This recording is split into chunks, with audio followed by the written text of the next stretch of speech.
Dhamma greetings. My name is Rahula. I'm a student of Bhikkhu Candana, and I just wanted to share a thank you before watching, and just to let you know that Bhikkhu Candana is a wandering monk, and he basically depends totally on donations for food, shelter, transport, and medicine.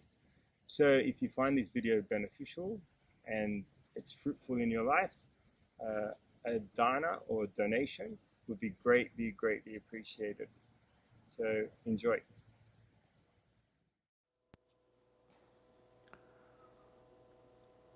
Repeatedly,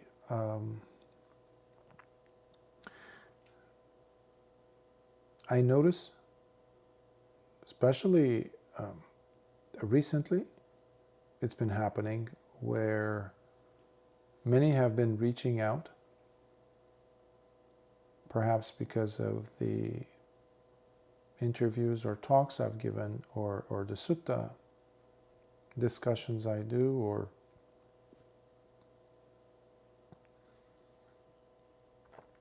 the translations of the suttas that I currently am working on and posting them online. We're living at a time where people are noticing something's wrong with the Dhamma. Not the Dhamma itself, but something is wrong with the whole structure. That they have been introduced, taught, directed into thinking and seeing as this is the right path. Not the Dhamma itself, again, but what the indication is, what they are pointing at, what the arrow is pointing at. Specifically, a center, a temple, a tradition, a specific monastery. Go to this for, tradition.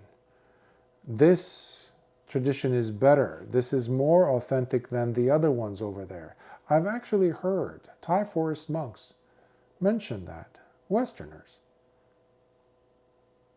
that the only way they find, or the only place where you can find arahants, are in Thai forest tradition or in Thailand. Not in just Thailand, but in the Thai forest tradition. And if you go ahead and really pick at it, or really, in a sense, push him to give you more details, they will be even more specific as which Thai forest tradition happens to have.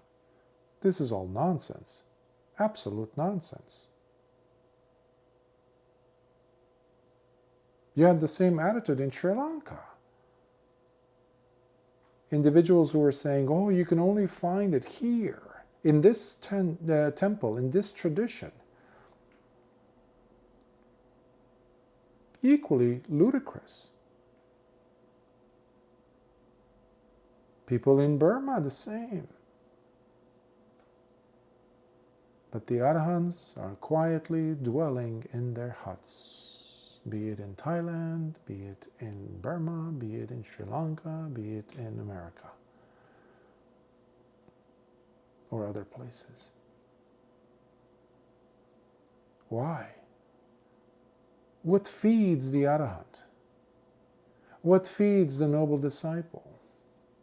Is it a specific center? Is it a specific tradition? Absolutely not. They feed on the nectar of Dhamma. Authentic, pure Dhamma. As spoken, as they came out, the words came out of the lips of Lord Buddha himself. That is what still is available. The teachings are available, but please do not go ahead and looking for them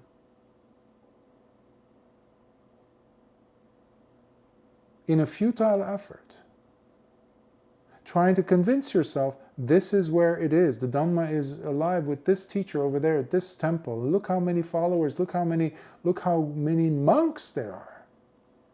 Or we're establishing this nunnery, this, we are... What are you doing? If your efforts are anything less than attainment of nobility by practicing to taste the Dhamma, if anything is less than that, you're not practicing the Dhamma. You're doing something else. It's a cult. It's your pursuit of your own goals. Establishing a center, establishing a monastery, establishing a nunnery, establishing something other than the Dhamma.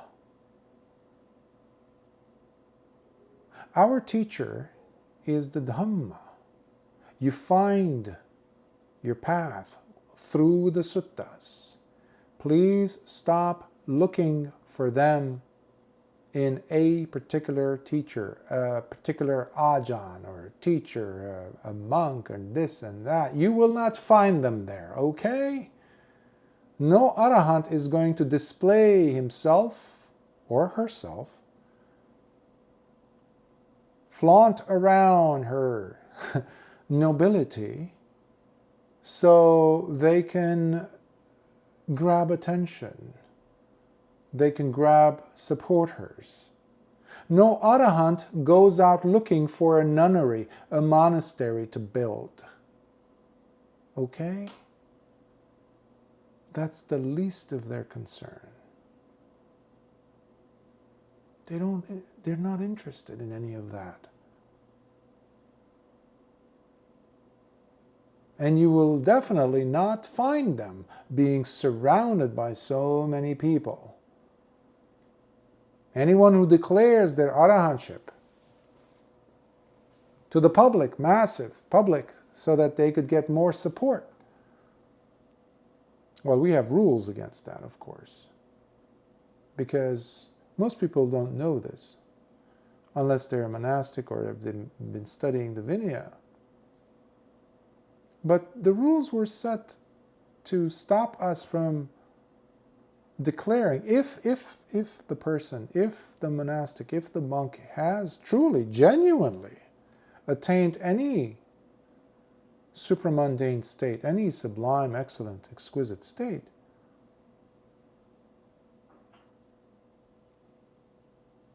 there was a deterrent placed there, a rule. Obviously, no lying involved, because this is a defeat. If the bhikkhu goes around and tells, hey, I am of this level, or even hints at it, because that's what you have today. Because you have teachers who silently sit there, nodding, smiling, gesturing in a sneaky way. That's why I call them innuendos.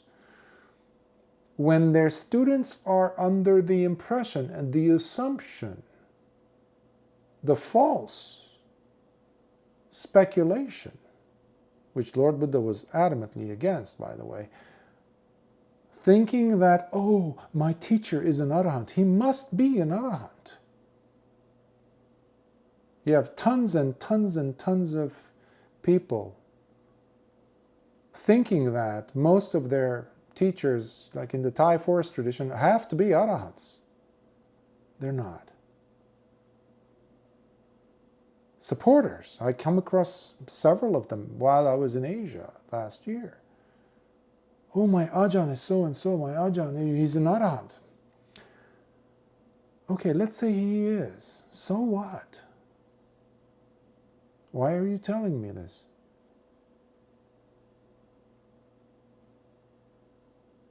But the deterrent I was mentioning was because one rains retreat, there was a famine. There was not enough food in the countryside, in the villages, and the monks were, most of the adama, meaning monasteries, the monks there were starving, because every time they would go on pindapada to the villages, they would come back with bowls empty or very little, because there was a famine. People were unable to even feed their families. They were starving, they were emaciated. One group of monks devised a plan, and that plan was to go ahead and to tell people lies. And they did it initially sneakily, in a cunning, crafty, shrewd, I would say criminal way. What they did was they approached their supporters and they said, hey, do you know my teacher is an arahant? And do you know that if you give food to the arahant, even if it's the last morsel of food you have, you actually really will gain a lot of merits. And my fellow monk over there, you see him over there? He's an anagami. And meanwhile the others were saying the same thing about him. So people heard. And because they're on the verge of death, they had, let's say, a handful of rice for their whole family for the week. Guess what they did? They took majority of that and they started giving it away to those monks. And they really liked this, the monks, because they were now coming back with bowls full of food. They didn't care about who's going hungry in the village. Now the Vassa was over, and as it's customary, the monks from different monasteries went to pay a visit to pay their respect to Lord Buddha. Now Lord Buddha noticed this. Well, obviously because the other monks who were coming from other monasteries, they were all emaciated, just like Lord Buddha was. I mean, they didn't get enough food, as they normally would. But then there was this group of monks from one particular monastery that they looked like plump. They were like nothing had happened. They were very well fed, apparently. And Lord Buddha asks them, and what is your story? How did you cope with the famine? And they said, oh, Bhante, we figured it out because we went ahead and Lord Buddha scolds them bitterly, as they deserved. That's why he established a rule for not going around and declaring. But there's a caveat. You don't do that unless it is true, and it has to be to a fellow noble disciple, fellow bhikkhu in this case, a teacher, or someone who is on the path of training with you, so that when you're disclosing this information, it is to a particular person and for a specific reason, with the goal of keeping the Dhamma pure, keeping the Sangha pure, and keeping it alive, because these are the jewels of the Sangha, the noble disciples, the 8 categories of noble disciples. But what we have is a trivialization of that. Because even though they say, oh, I can't, it's not allowed, it's against Vinaya, but they go ahead and do everything in their power in indirect ways to hint, to cajole individuals, supporters, to believe that.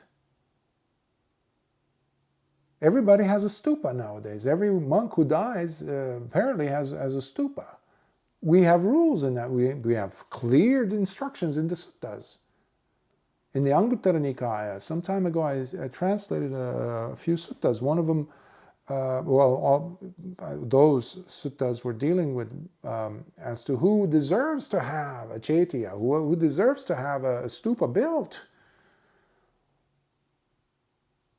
Lord Buddha doesn't say, go ahead, every monk, every teacher who dies. No, the Tathagata.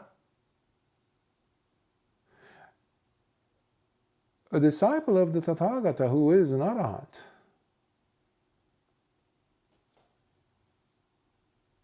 and a Chakravarti, a universal monarch who rules by the guidance and power and rulership of the Dhamma, which is almost as rare as the appearance of a Buddha. that also deserves a stupa. But he doesn't say for every monk, no, but that's what we have today. Because culture came in. The Dhamma has nothing to do with culture. The Dhamma has nothing to do with culture. People, I remember in my earlier days at the university and also the college when I was studying Buddhism, the earliest days of my life in getting academic education in Buddhism as such, my teachers, half of whom were lay people, the other half were monastics. They would really prize, the fact that there's different cultural aspects of Buddhism, so it's so rich with varieties of cultures and the varieties of traditions and things. That inclusion nonsense that postmodernist thinkers have been pushing. But what that does is it comes at the cost of the Dhamma. You have to sacrifice. What is the culture doing? It is putting in cultural elements. That's why when you go to Sri Lanka, or you go to Burma, or you go to Thailand, the Thai regular person is going to look, it will take a special type of a person to look beyond the color of your robes. If you're wearing, let's say, not the typical Thai forest color robes, or not the orange color, or not something similar to that, you're wearing,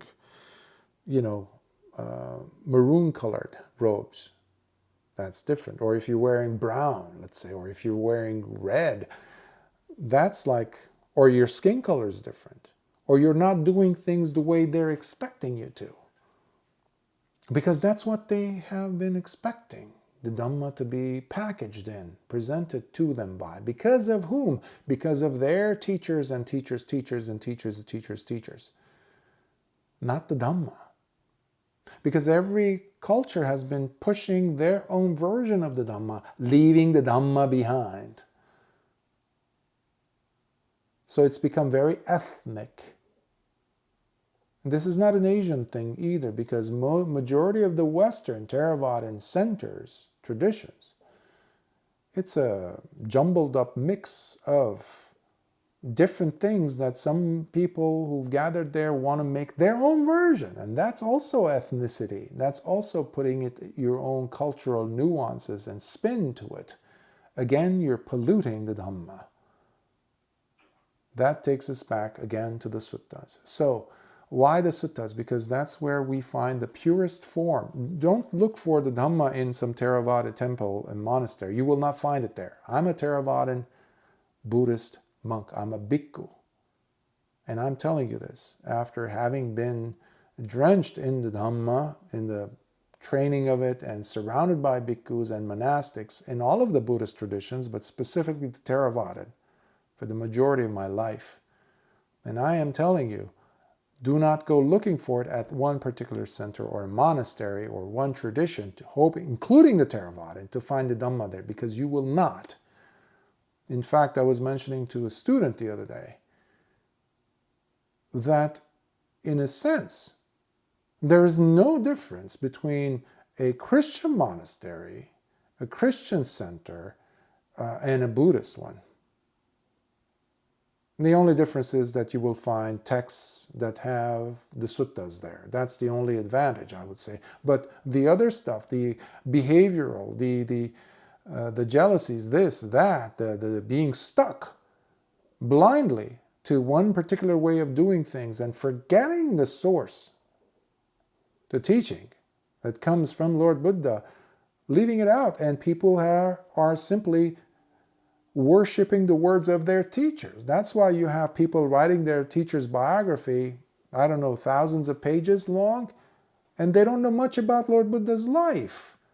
The newcomers, the new bhikkhus, the new novices even, or anagarikas, they don't know much about the suttas. They know a lot about this Sayadaw, they know a lot about this Bhante, they know a lot about this Ajahn. They worship the Ajahn. In fact, they have statues of the Ajahn. What is this? This is called idol worship. This has nothing to do with the Dhamma. But the refuge itself is not even in the suttas. This is the thing. This is the crucial thing that we must remember. The suttas are there. The Dhamma is not in the ink and paper. It's not. It can never be. What was happening in the chemistry, if you will, in the alchemy that was happening when Lord Buddha was speaking to the audience, it wasn't the words. It wasn't that. It was what was happening once, because many people were there too. You didn't have everyone becoming an arahant by simply listening to Lord Buddha. You had some people, but others were not. They were going back home and thinking about what they're going to do tomorrow for lunch, or what are they going to do to, go on with their lives. Nothing to do with the Dhamma. So the person had to invite the Dhamma into their hearts. That is where the Dhamma really transforms a person. That is where we can taste the Dhamma. The Dhamma is not to be found, I have to say that also, in the ink and paper. In the suttas that I narrate or translate and then narrate, it's not there. The ultimate version of the Dhamma, the truth of the Dhamma will come alive in your heart. But it requires you, it requires your effort, it requires your persistent, persevering, honest, truthful desire to want to learn the Dhamma, to practice the Dhamma, and not to become another teacher-worshipping, empty person. Because you would be simply wasting another life. And that is why many of these teachers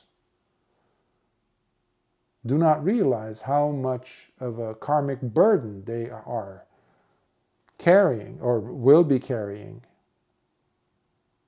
Because of them, so many people are going astray. If a teacher is not urging you to practice properly, which means they have to cut your worship of them and focus your energy on your practice. Practice.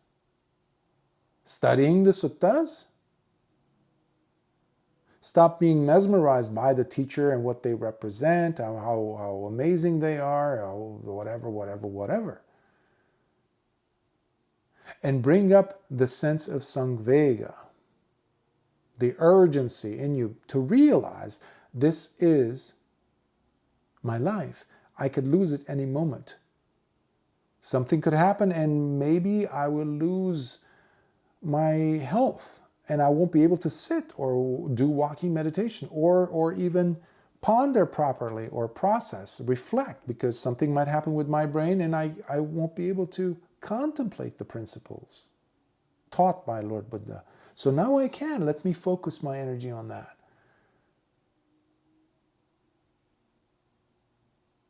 That is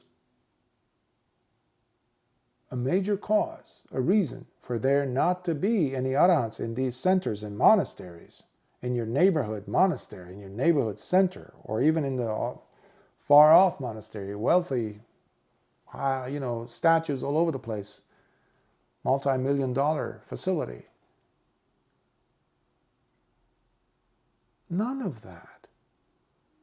Is any of this carrying you closer to realization of the Dhamma? Attainment of any of these 8 stages that I was mentioning earlier. The 4 stages, path and fruit of each makes it 8. The first of the 4 is stream winner. Second is once returner. Third is non-returner. Fourth is arahant. The Dhamma is designed, is intended to do just that. Take us to these levels. Not to keep us on the ground level. Vertically challenged. Stuck. As we go through the motions of rites and rituals, tradition, culture, all that nonsense. Ultimately, it's nonsense when you equate it with the Dhamma. So find your refuge in your heart. Find your refuge in the Dhamma within your heart. That is what Lord Buddha called citta. That is where the transformation happens. That is what defiles you. That is what purifies you. No one will do that. No teacher can do that. Let the teacher go ahead and figure out his path, her path to awakening, and stop being a teacher. We are all supposed to be students. And the graduation is arahantship.